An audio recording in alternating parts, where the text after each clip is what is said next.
Giornata dedicata alla scoperta del centro storico e al gioco. Stamani in piazza Don Minzoni si è trasformata in una grande area giochi dove i piccoli alunni si sono potuti cimentare con giochi tradizionali, quelli che si facevano una volta per strada. Oggi per la prima volta l'Ordine degli Architetti di Agrigento, presieduto da Alfonso Cimino, ha donato un defibrillatore portatile al GISE del 118. Il progetto Educando, nato lo scorso settembre, grazie anche alla collaborazione di Legambiente, dell'Arcidiocesi di Agrigento, degli istituti scolastici Agrigento Centro e Seneto Angelle Riparatrici. Fa parte di un progetto Educa Agrigento che abbiamo fatto insieme a Legambiente, avendo fatto partecipare l'amministrazione comunale di Agrigento, l'Arcidiocesi. Da settembre colleghi architetti di Legambiente e dell'Ordine degli Architetti sono state nelle classi con più di 300 bambini a capire e a insegnare la città che conosciamo e la città che vogliamo.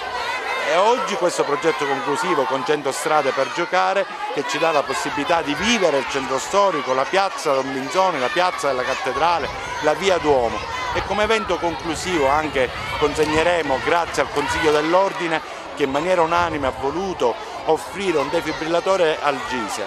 Un'altra tappa importante è l'iscrizione di Agrigento alle città educative, grazie alla grande sensibilizzazione e sinergia che si crea anche con l'amministrazione comunale. Ci siamo impegnati insieme all'Ordine degli Architetti a progettare un percorso didattico da proporre ai bambini al fine di conoscere meglio la nostra città, di capirne e apprezzarne il valore, perché solo così è possibile mantenerla, valorizzarla e fare in modo di restituirla nuovamente alla sua bellezza.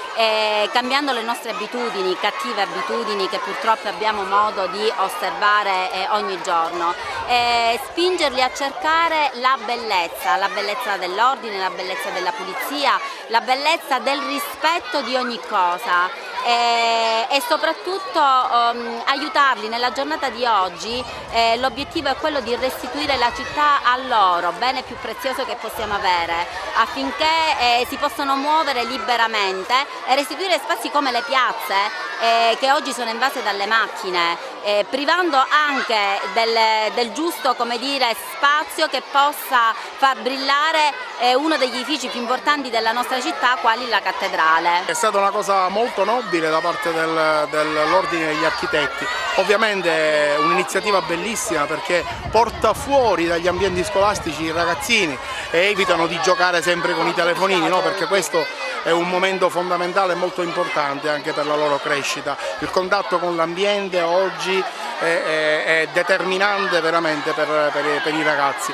Il defibrillatore, che dire, è un'apparecchiatura che serve per salvare molte vite umane. Oggi si muore per arresto cardiaco improvviso, un defibrillatore riesce a ridare la vita a una persona in caso di fibrillazione ventricolare o tachicardia ventricolare. Sono le due aritmie maligne che molto spesso generano questo caos all'interno dei nostri ventricoli e quindi una scossa elettrica a 200 joule che viene data appunto dal nostro defibrillatore semiautomatico può determinare di nuovo la ripresa del ritmo sinusale del nostro miocardio, quindi ridare la vita a una persona.